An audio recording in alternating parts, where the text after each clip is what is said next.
So I'm like a closet stand-up comedian. Okay. I have like a 5.5 minute routine that I've worked on for the last 10 minutes. I'm sorry, not 10 minutes. 10, no, I see I what you meant to did there. say.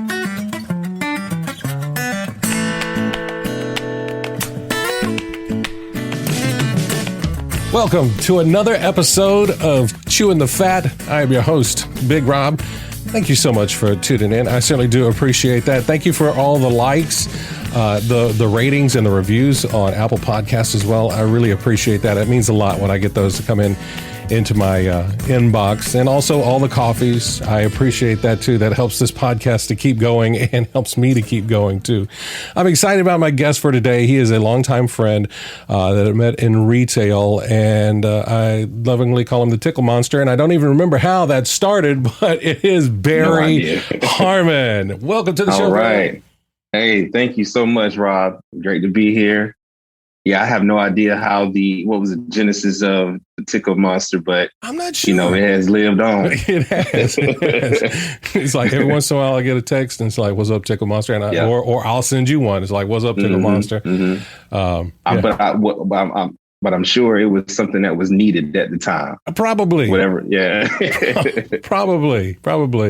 We're both fairly empathetic people. So, that was one of the great pleasures that I had working with you you kind of had that sixth sense about, how people are doing when they need that little boost, that little lift. So that's right. Mm-hmm. I feel like that's probably where that came from at some point. Yeah.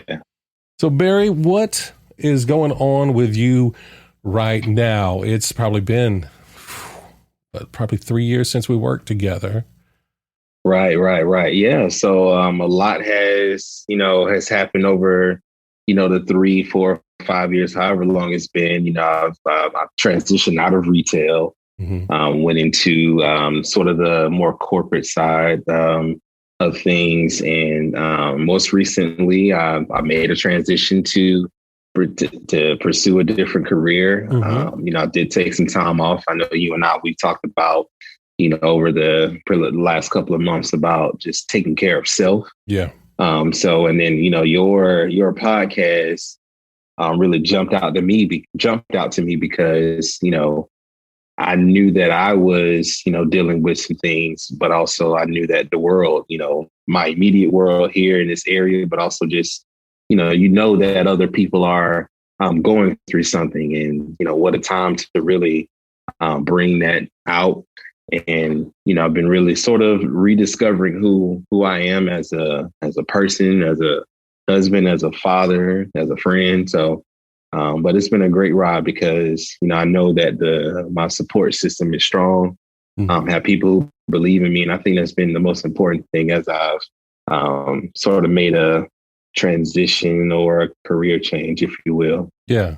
Yeah. Well, that's great. Yeah. It's always good to feel like you are supported, especially because those career changes and transitions, those can be so scary because, a lot of times you have to make those decisions where it's like, all right, I'm not either not happy, not satisfied where I am in my career, or again, just not happy with how the work-life balance or whatever is working out for me. So I need to do better for myself, for my family. And sometimes you just have to make that leap and, cross your fingers and pray that something solid is going to land underneath your feet. So having an actual support system in your family and things like that, and make that so much easier that, like, hey, we're going to jump with you. We're here with you. It's like, if we win, we all win. If we fail, we all fail, but at least we're together, so that's great. Yeah. And then with that, you have to also recognize, like, not everyone is going to quite understand what's going on and why you're doing this, whether it be immediate family, friends, whoever. But I think the important thing is, like, whoever that person is, if you are making that leap, know that even though people may not understand, what's going on, give them that time and that space to understand it as well, because only you can truly understand what's going on inside. And I think for me, recognizing that, because you could easily jump into something. And then the moment someone, you know, doesn't understand or may not be completely on board, you can second guess yourself. You can lose, that belief that you have, and what you can do. And you touched on something just a moment ago about, like cross your fingers, faith, whatever your belief system is. If you can really hold on to that, it can really push you through it. But just recognizing and understanding, like, not everyone, albeit they may believe in you and they may believe that you're going to come out on the other side, but during that process, right, they may not get it, and that's okay. That is okay. Yeah, that's one of those, I don't want to call it a roadblock, but maybe a stumbling block sometimes. It does. It causes you to reevaluate. And a lot of times that either does cause you to turn around, or it causes you to fix your eyes even more steadfast forward into stepping over that. It's like, I understand you question this, but this is what feels right. This is what I need to do. So I'm gonna push on through. So, right. And I hope you will understand that this is what's got to happen. Right? Yeah. Exactly. Now, Barry, you talked about being a family man. How many kids you got? 3, yes. So 3 beautiful daughters. So I'm a hashtag girl dad. That was the big hashtag of last year. Everything that went down, and man, it's so weird. Like, this was a year and a half ago with Kobe and everything, and right. And it's really stuck with me. Like, it's a privilege to be a father. Yeah. So like, and then I have 3, beautiful girls who think I'm a superhero, think that I'm the strongest man in the world. And that's encouraging. Sometimes you need that boost, you need that lift. And, that means a lot, Well, I know we were supposed to actually record this yesterday. And because of all the weather and stuff, is just, I didn't want to have you come out here and stuff. And you're like, all right, well, I get to go, have tea with the kids, and it's like you get to go be a part of that magic that they're creating. That's one of the things, as myself as a father, especially with my kids being, they're adults now. There's no two ways about that. They are adult men now. But there are times that I look back at that because, as we talk about those changes and those things you feel like you need to do, where to provide for, there were times I was working 3, 4, 5 jobs at a time. It felt like I would go from just job to job to job. I might get by the house, take a nap. And there are things like that I regret missing, I don't think I missed a whole lot of those kind of quote major life events, but there are those little life events. Those are the things that set you on fire, and those are the things that just really, make it all worthwhile. So I think it's great that you were able to, have that time, with the girls, because something else didn't work out. Yeah. I mean, it's important because, tomorrow isn't promised. And, I think that the moments that you can, share with them, and it doesn't always have to be like serious. I know like you want to provide for your kids and give them, the words of wisdom and, hey, this is how you're supposed to live life. And, you see those, movies and things where it's this most profound statement and this aha moment, but sometimes it's okay to just like jam out to some reggae and dance to some Bob Marley or, Maxi Priest or Shabba Ranks with the girls and teach them the things that you did as a kid and dance and just have fun. Like, cause they will remember that, that's what they will remember. They won't remember when you gave them that big speech or, maybe when you drove them to soccer practice or to ballet, it's those moments that are important. So definitely. Yeah. Those little, microcosms of joy where you, like say you share a laugh or you laugh till you can't breathe, you know what I mean? Because you're just having such a good time. And those are the things, like you said, I think that stick in their memory. And what better way to be remembered as a father than that is someone that brought joy to your children's life. Mm-hmm. Yeah, absolutely. Aside from having your beautiful girls, you got your beautiful wife. Yes. How is she doing? She's doing great. So we have been married 12 and a half years. It's been a magical 12 and a half years. Like I couldn't probably be on this earth without her, because, and I'm not saying that to be cheesy and whatever, but I really truly mean that. When we got married, the year we got married, that's the same. So like literally like 3 or 4 months later, I had to have open heart surgery. And like, so our first year of marriage was already like, crazy, dealing with like a health scare, like, but man, she is like literally my rock. She makes me smile. She makes me want to get up, in the morning on some days when I don't want to get up. And she also keeps me honest. She'll be the one we talk about, you and I, we talked about like feedback and like just being honest with each other. And like, she is completely honest with me. I'm completely honest with her. And I think that makes for a healthy relationship. Even when things, are crazy, like, man, you leave a comfortable job and you do well, but for her to still like be right there with me side by side, believing in me, like it means everything. And, I hope that I'm able, and I have been able to do the same thing for her. So yeah, man, we've known each other forever. I've known her over half my life, and yeah, it's been a beautiful thing. Yeah. So were you the one that had to have the heart surgery? Yes, I was. Yeah. So we literally, like a month before we got married, I just went in for like I was feeling sick. So I went into to see a doctor, get checked out. She told me, were you familiar, or did you know you had a heart murmur? Yeah, I knew about that for years, since I was a kid, knew a heart murmur. It was always told it's not a big deal. At this time I was in my mid-20s. So everything was, fine or whatever. So, she's like, well, something sounds different. So let me send you to a cardiologist. So, okay. All right. Well, I'll go to a cardiologist. Fine. So then went to a cardiologist, did all the checkups and stuff like that. And it's like, okay, we're going to, have you do a test, see what's going on. They call it echocardiogram. Do that real quick, see how's everything going. All right. So did that, got released and was on my way, was driving home.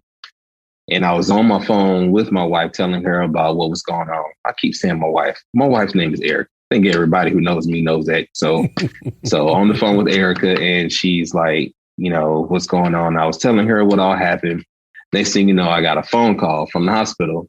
And, I click over, hey, we need you to turn around and come back. I'm like, okay. Me, like I'm real, like chill. I'm not really fazed by much. And that's pretty much, that was my attitude. So I click back on and tell her, and, I'm as calm as that. Like they just called me and they want me to come back. And she's like, okay. And then it starts to, starts to get a little anxious and see what's going on. And then, after a few more tests, it was discovered, hey, like, you need to have heart surgery, open heart surgery. And you're 25, 26 years old. And, you need to have this. Not saying it's life threatening, but, if you want to have a good quality of life moving forward, you want to have kids, you need to have this done. So had it done. Yeah, and that really just kind of set me off on like a journey, because I feel like I was having how people have a midlife crisis. I think at that time I had a quarter life crisis. Yeah. In which that's what led me to going to where you and I work together. And that was a great journey for me, because it helped me.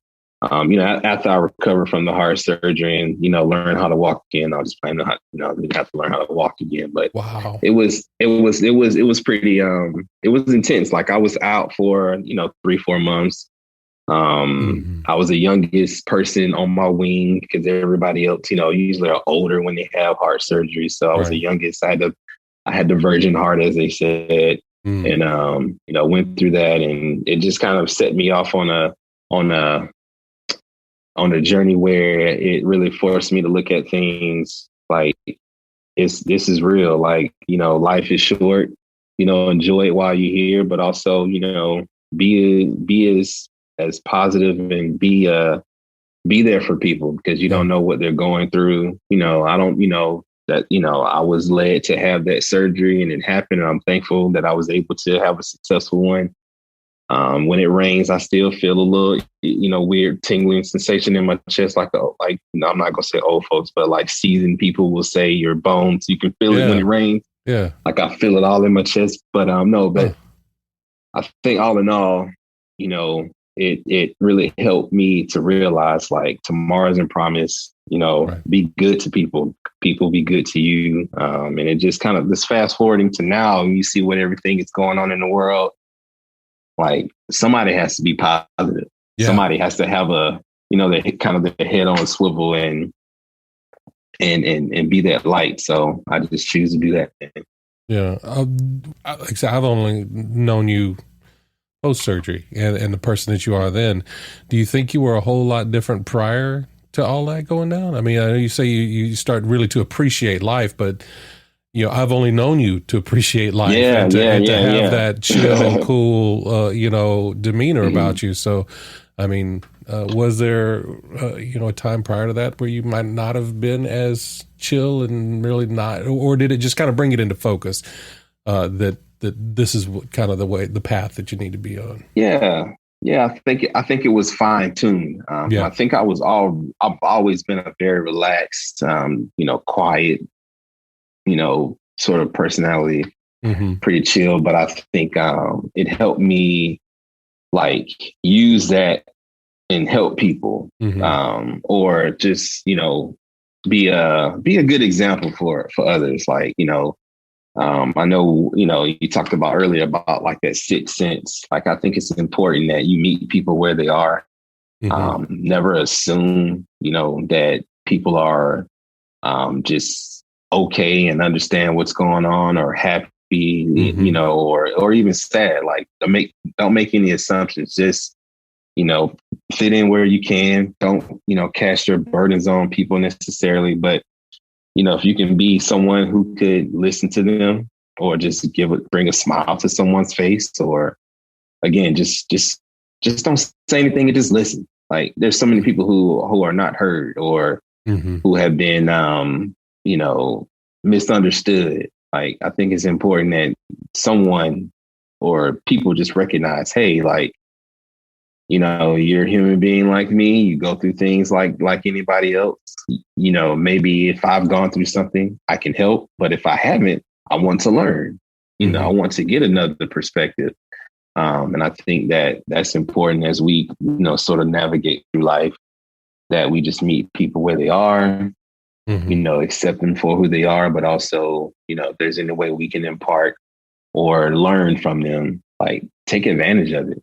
Don't wait. Don't wait. Especially when you're talking about that surgery that you've had. What a great starting off point you have to have conversations with people, because I've known you for the years that I've known you. I don't think I actually realized that you had heart surgery until just right now. Yeah.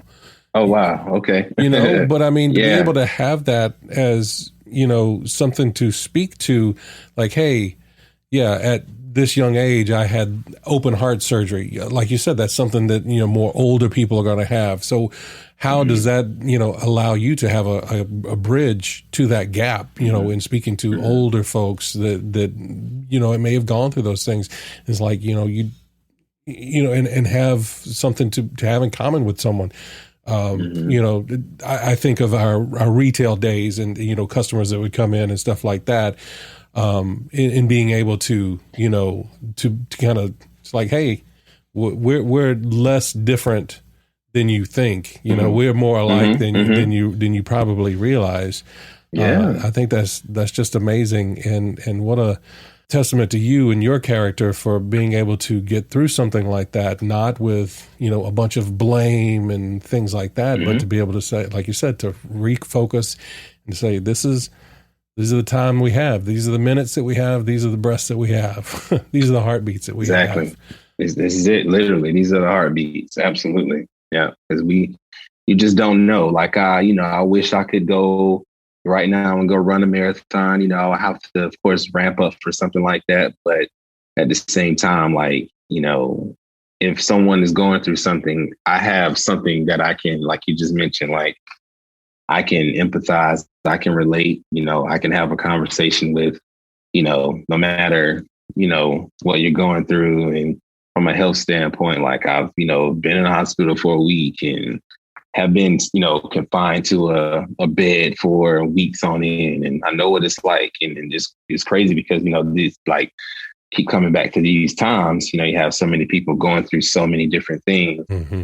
We need more people who are empathetic, who do understand. You don't have to necessarily agree, and that's the whole thing. But just like meet people where they are, if I can, say anything to anyone, like just like be human. As simple as that sounds, but it's so complex, 100%. But, yeah. 100%.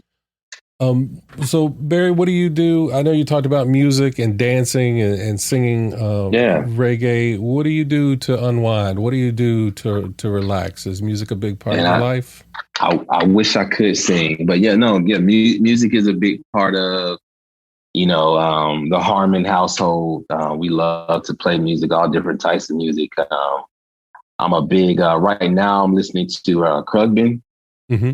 Been on them a lot lately, and I've been trying to introduce, the girls to that, to that kind of our alternative soul kind of thing.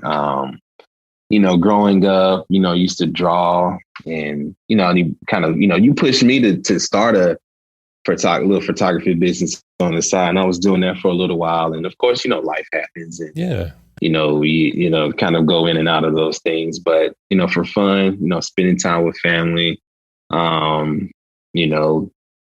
just enjoying them, really just enjoying them because, spending, working from home and then, being at home all that time, you would have to like compartmentalize, those things. And I think, so last year we grew a garden together, and man, like it was fun. We had from, watermelon to squash, peppers, herbs like cilantro, which my wife hates. Yeah. But I love cilantro. Yeah. We had basil. So, I mean, those things were a lot of fun just to see them, like the kids get out there and get their hands in the dirt and grow something. And, it comes back to like, the things, the moments, the times that you share with your kids, like that's stuff that they will always remember. They grew a garden during a time where there was a lot of uncertainty, so,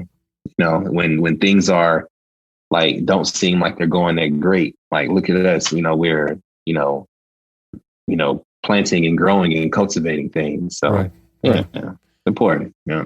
I think that's one of those things too. When you look back at 2020, so much bad happened that year. I have friends that I lost to COVID.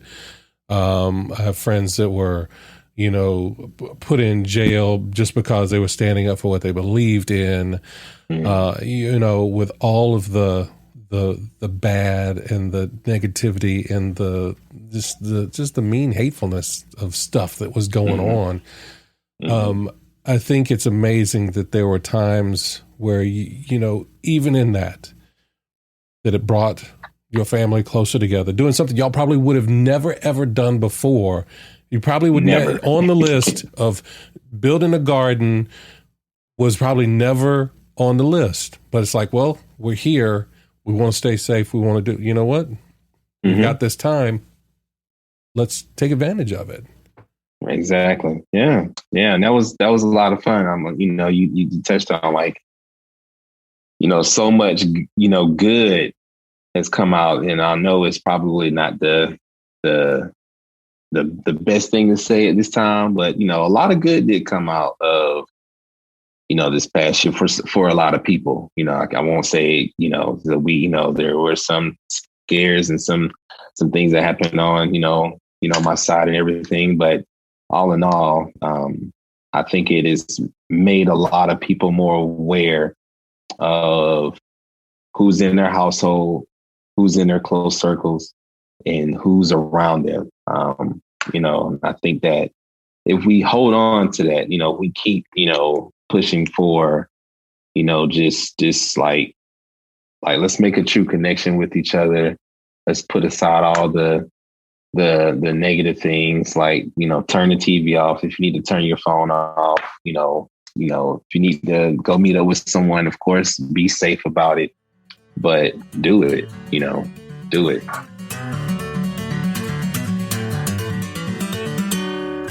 All right, Berry, this is the time in the show where I like to dive a little bit deeper.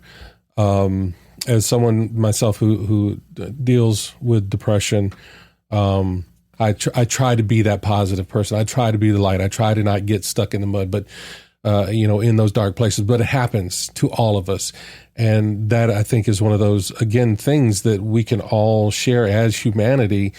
That everybody goes through those times, and you are not alone. And if you would just listen and realize that we are so much more alike than we are different, that this world could be such a better place. But I like to ask, how do you stay positive and keep the dark at bay? Ooh, great question. Because I will say, like, for someone who has always been a positive person, glass half full, optimistic, I've had to, I've dealt with a lot of that. I can't say that I wasn't depressed, and, I can't say that I'm not depressed right now.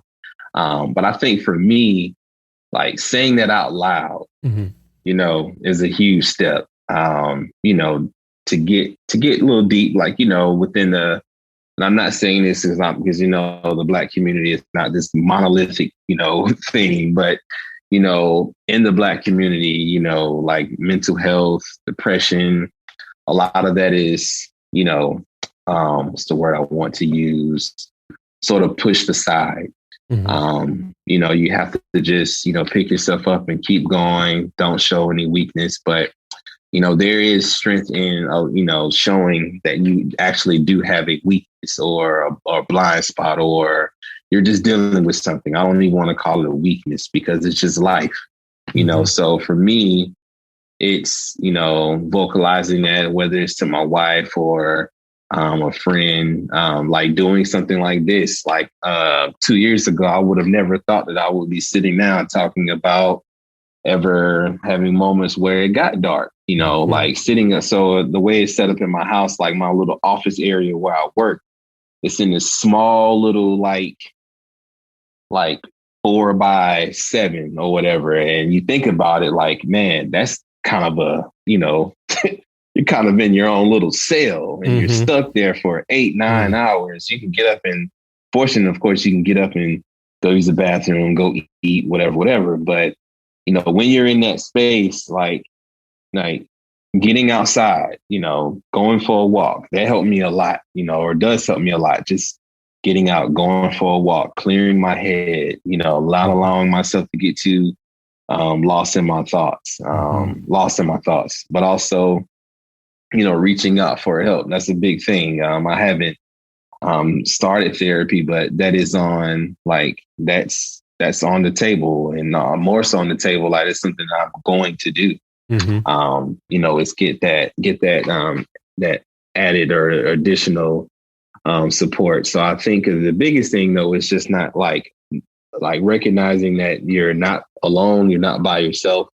There are others who have things that they struggle with, no matter how big or small. It is their thing that they struggle with. And for me, like, talking, has been a big thing. I would always not talk about myself. I would be more concerned about how others are doing. And, you have to take that time for self. So I think that's been the biggest thing, is getting it out, talking about it. My wife is a psychology major, so she kind of like, she's a teacher, but I think she gets to utilize her degree on me from time to time. So yeah, it helps. But I definitely recommend, though, if you or anyone who, does struggle with anything, anxiety, depression, number one, it's okay.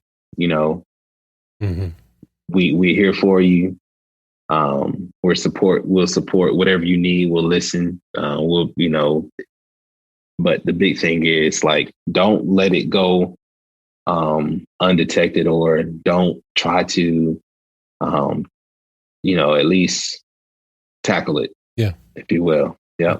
Yeah. And I think you're right. That's one of those things that people, whether it be from, their family members or society, when you talk about mental health in the Black community, where it's frowned upon, it's looked at as what's wrong with you, and the thing is everybody has that, and it's not a weakness, and it takes so much strength to admit that something is going on, and that you can't just ignore it. When you start to be able to name it and recognize it, I think that's when you start on that path to taking the power away from it. And you're right, it can be something as simple as a conversation like this. It doesn't have to be, on a couch with a therapist or something like that. As long as you're willing to open up about it and speak on it, I think that really helps that healing process, helps to keep you from going in those dark places where you may have those thoughts that take you to places that you don't really need to go to, and be able to, again, pull yourself out, to know when to reach out and say, hey, it's getting bad today. Can I just talk? I don't need, any counseling. I don't need you to fix it. I just need to be able to say what's on my mind here in a judgment-free kind of zone. And finding those folks that you can have that conversation with, I think is so important. Yeah. And if you think of, if someone crosses your mind, they cross your mind for a reason. So as soon as they cross your mind, reach out to them. There's a reason why, someone came across your thought process or your mental. Reach out to them, because you could be the one that could, pull them back in, or make them happy, smile, or just, you could be that person that they needed at that moment. So, like, anytime you can do that, like, do it. Don't hesitate. Even if it's just a text, email, however you want to communicate, like, do it.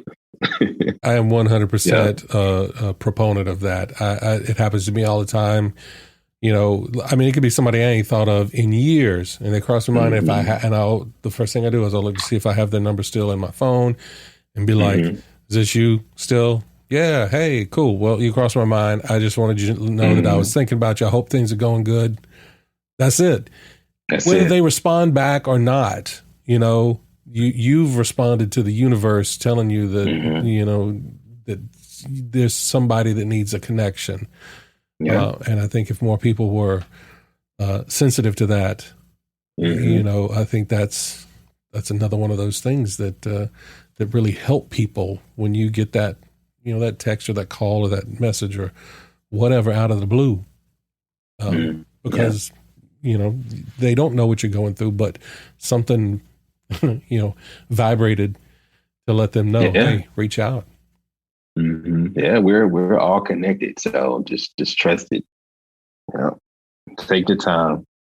Because I can't tell you, like, how many times, I got reached out to, and how I was able to also reach out to others. And, it means a lot. All right, Barry, this is our third segment. This is time now for the Fast Five. Fast Five. Right. It's the Fast Five. I'm sorry, I don't have a theme song yet. I'm still working on it. It's the Fast Five. I like it. I like it. Powered by Poddex. It's an app that you can get. It's great conversation starters. It's an app made by my friend Travis Brown for podcasters. But if you ever have to talk in front of a group and you need an icebreaker or a conversation starter, you should check it out, Poddex. As a matter of fact, if you use the promo code CHEW, you get 10% off your deck. But what I'm going to do is I'm going to pick these 5 questions at random, hitting the randomizer here. And you just give me the first answer that comes off the top of your head. You don't have to think about it. There's no wrong answers. And we'll get going here with your first questions. What do you think will be your legacy? Ooh, wow. Off the rip. All right. You know what? My legacy will be that I was a good husband. A really, really good father. And, you know, I think that as long as I check those 2, you know, I know within I've been a great person. But most importantly, I was there for the people who mattered most to me. So I would say that would be my legacy. I'm not big on, my name will live on forever until the end of time. Like, you know, like great husband, you know, better father. That's awesome. That's awesome. All right. Question 2. What's your favorite movie theater snack? Wow. You know what? I mean, it has to be popcorn, even though it's ridiculously expensive, but I'll go popcorn and give me all the extra butter. Yes. Yeah. I want the butter to like kind of seep through the napkins and all get on your hands. Dripping down the wrist. Yeah.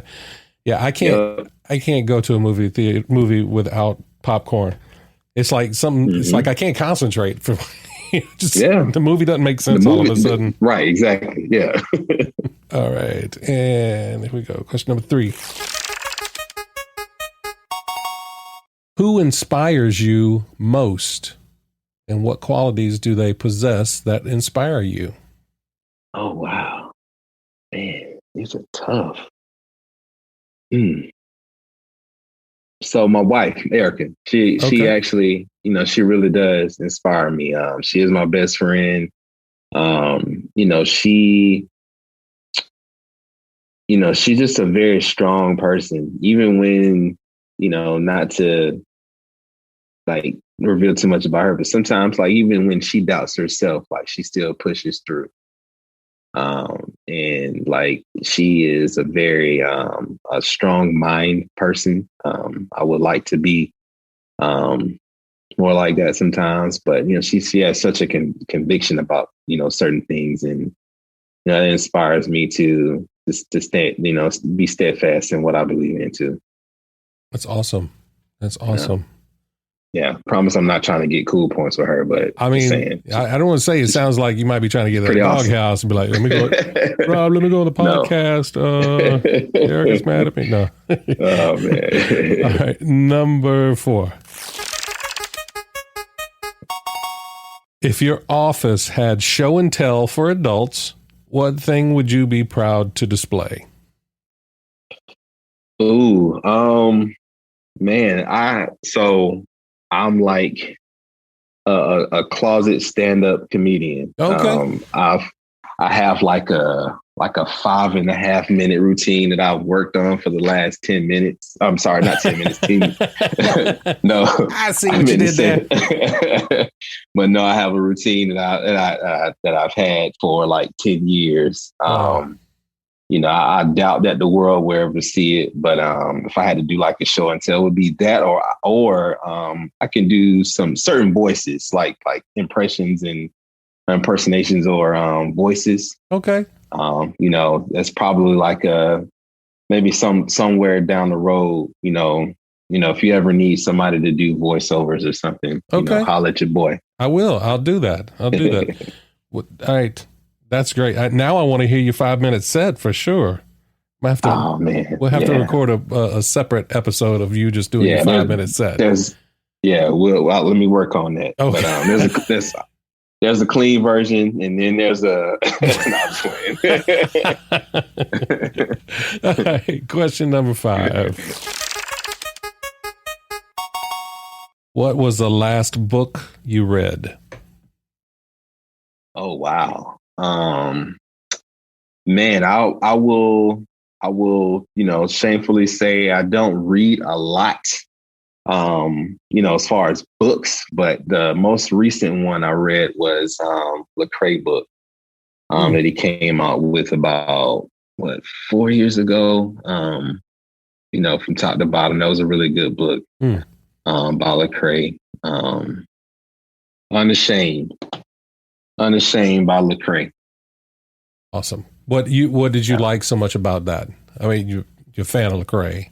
Yeah. So his, just his story, like his journey, we're similar in age. And I think, he grew up on a lot of some of the things that I grew up on, but sort of being that kid who kind of grew up in a sort of in a church setting, but he grew more so up in the inner city. And just a fascinating story on where he went from, his journey and how he overcame a lot of struggles and became one of the greatest, I won't say like Christian artists, I'll just say artists, period. Mm-hmm. But he did it in a way that he stayed true to himself. And I think that's important. That was an important lesson from that book, is that, no matter what's thrown at you, no matter what the temptations may be, stay true to what's real for you and what's real in your beliefs, and you will still be successful. You will still, make a mark on whatever it is that you're doing. So that was a good book for that. That's awesome. And that's Unashamed. Yep. By Lecrae. Cool. Well, that's it. I'm going to have to check out that book, first of all. So I may put a link to the book in the show notes for us, but that's it. Okay. That's our Fast Five. That's the show, Barry. It flew by so fast, man. It did, man. It's an hour. That was quick. Yeah. Thank you. Thank you so much for being here. I really appreciate you taking the time to talk to me and all the other things that you could be doing, spending time with your family and stuff like that. I've always appreciated our times to connect. So thank you for doing this. If folks want to keep up with you on social media, things like that, you have like a Instagram handle that you keep up with often. I know you mentioned about your photography and stuff, but is there a way folks can find you? Yeah. Just simply at the Harmon Berry. That's where I am on Instagram.